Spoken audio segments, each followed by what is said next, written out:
So I'm Mike Paustian. I'm a sixth-generation farmer here in Scott County in eastern Iowa.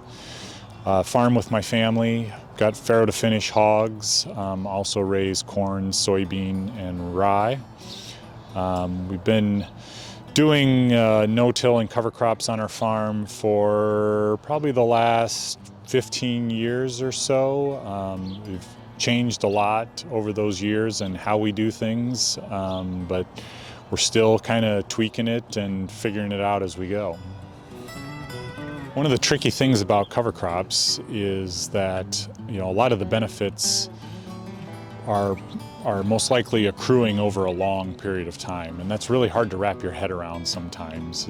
Is that it's great to have that idea that this is helping us in the long term, but it's really hard to just wrap your hands around it and say, like, this is the tangible benefit that we're getting from this. So for us, we appreciate the expected long-term benefits, but at the same time, we're constantly evaluating what we're doing now versus what we were doing before.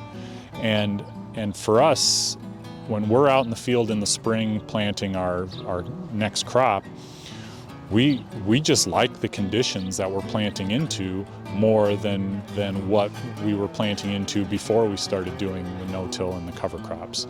So for us, that's the key measure is, do we feel like this is working better than what we were doing before? And for us, the ground is just more mellow. We have better and more consistent soil moisture in the spring.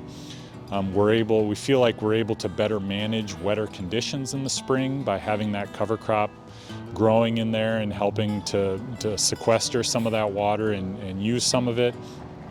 It's not, I kind of tell people cover crops are not like a magical thing for us. It's like they have to earn their keep on our farm. And they're able to do that because they're providing conditions in our field that we think are advantageous to everything else we're trying to do out there.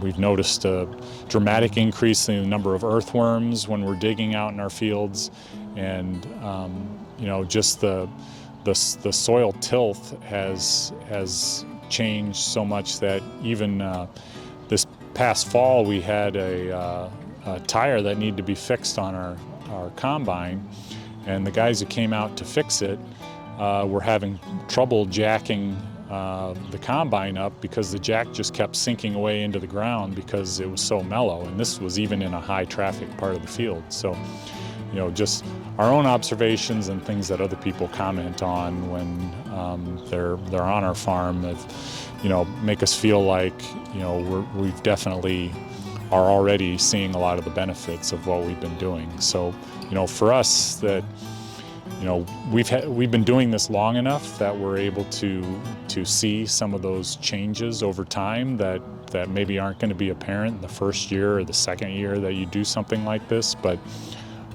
we have the luxury of the time that has allowed us to be able to kind of compare with what we used to do and kind of see where we've ended up.